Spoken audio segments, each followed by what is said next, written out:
ప్రతి ఒక్కరి జీవితంలో తల్లిదండ్రుల తర్వాతి స్థానం గురువులదే.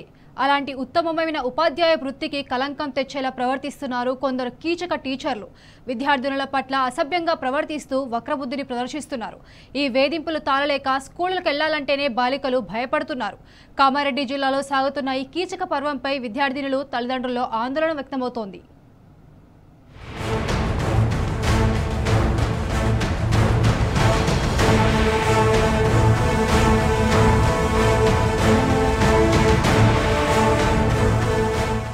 రేవంత్ పాలనలో విద్యాశాఖ సమస్యలకు కేరఫ్ అడ్రస్ గా మారింది. ముఖ్యంగా కామారెడ్డి జిల్లాలో కొత్త సమస్య కలకలం సృష్టిస్తోంది. విద్యార్థులను ఉత్తమ పౌరులుగా తీర్చిదిద్దాల్సిన కొందరు ఉపాధ్యాయులు పక్కదారి పట్టారనే విమర్శలు వెల్లువెత్తుతున్నాయి. బాలికలను కొందరు టీచర్లు లైంగిక వేధింపులకు గురిచేస్తూ అడ్డంగా బుక్కైపోతున్నారు. గత 15 నెలల కాలంలో ఒక్క కామారెడ్డి జిల్లాలోనే ఏకంగా 15 పోక్సో కేసులు నమోదు కావడమే అందుకు నిదర్శనంగా చెప్పవచ్చు. విద్యాబుద్ధులు నేర్పించాల్సిన టీచర్లపై పోక్సో కేసులు నమోదు కావడం కలకలం రేపుతోంది.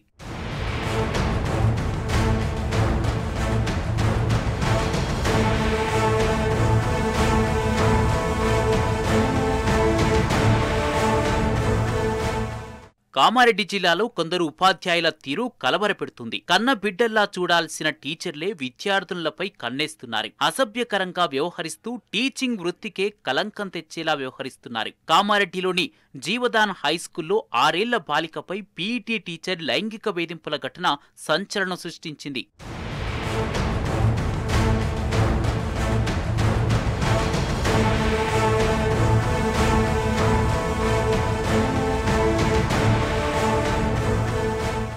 రామారెడ్డి మండలంలోని 2 స్కూళ్లలో కొందరు కీచక టీచర్లు విద్యార్థులతో అసభ్యంగా ప్రవర్తిస్తున్నారని పోలీసులకు ఫిర్యాదులందాయి. విచారణ చేసిన పోలీసులు వేధింపులు నిజమేనని నిర్ధారణ కావడంతో ఆ ఉపాధ్యాయులను అరెస్టు చేసి రిమాండ్కు తరలించారు. ఆరోపణలు ఎదుర్కొంటున్న టీచర్లపై శాఖాపరమైన చర్యలు తీసుకుంది జిల్లా విద్యాశాఖ. సదరు ఉపాధ్యాయులను సస్పెండ్ చేస్తూ ఉత్తర్వులు జారీ చేశారు జిల్లా విద్యాశాఖ అధికారి.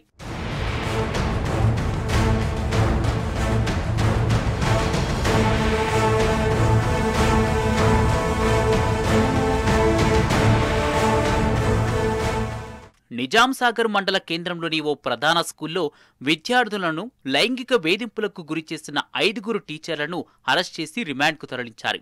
లింగంపేట పోలీస్ స్టేషన్ పరిధిలో 2 కేసుల్లో 2, బాన్సువాడలో 1, నాగిరెడ్డిపేటలో 1, గాంధారెలో 2, కామారెడ్డిలో 1, బిక్కనూరులో 1 ప్రభుత్వ ప్రైవేటు ఉపాధ్యాయులపై పోక్సో కేసులు నమోదై జైలుకు వెళ్లారు. తాజాగా రామారెడ్డి మండలంలో 2 పోక్సో కేసులు నమోదయ్యాయి. ఇప్పటికే ఆరోపణలు ఎదుర్కొంటున్న 13 మంది ఉపాధ్యాయులను విధుల నుంచి తప్పించింది విద్యాశాఖ. కొందరు కీచకుల వల్ల యావత్ ఉపాధ్యాయ లోకానికే చెడ్డ పేరొస్తుంది. వరుస ఘటనల నేపథ్యంలో విద్యార్థుల తల్లిదండ్రులతో పాటు సత్ప్రవర్తన కలిగిన ఉపాధ్యాయుల్లోనూ ఆందోళన వ్యక్తమవుతోంది. ఎవరో ఒకరు చేసిన తప్పుకు అందరినీ ఒకే ఘాటన కట్టడాన్ని కొందరు టీచర్లు జీర్ణించుకోలేకపోతున్నారు.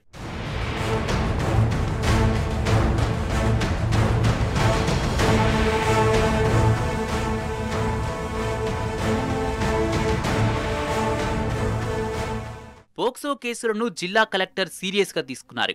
ఉపాధ్యాయులకు ప్రత్యేక కౌన్సిలింగ్ సైతం ఏర్పాటు చేశారు. అయినా కొందరు టీచర్లలో ఏమాత్రం మార్పు లేదన్న విమర్శలున్నాయి. పాఠశాలలో ఉపాధ్యాయులను చైల్డ్ ప్రొటెక్షన్ ఆఫీసర్లుగా నియమించి శిక్షణ ఇచ్చారు. పోక్సో కేసుల నేపథ్యంలో షీ టీంలు స్ట్రిక్ట్ గా వ్యవహరిస్తున్నాయి. మరోవైపు జిల్లా ఎస్పీ రాజేష్ చంద్ర సైతం ఈ ఘటనలను సీరియస్ గా తీసుకున్నారు.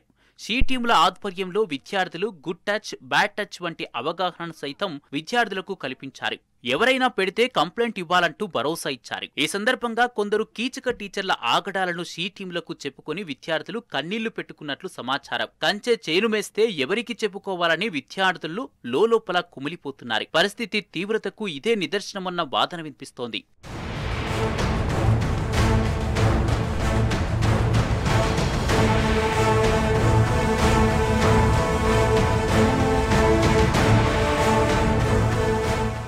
కీచక టీచర్ల వేధింపుల నేపథ్యంలో విద్యార్థులు, తల్లిదండ్రులు భయాందోళనలు వ్యక్తమవుతున్నాయి. చాలా మంది ఆడపిల్లలు భయంతో స్కూల్కే గుడ్ బై చెప్తున్నారు. దీంతో డ్రాప్ అవుట్ల సంఖ్య పెరుగుతోంది. ఇప్పటికైనా రేవంత్ సర్కారు కఠిన చర్యలు తీసుకోవాలన్న డిమాండ్ వ్యక్తమవుతోంది. ఇలాంటి ఘటనలను సీరియస్ గా తీసుకుని ప్రభుత్వం తరపున భరోసా ఇవ్వాలని విద్యార్థులు, తల్లిదండ్రులు కోరుతున్నారు.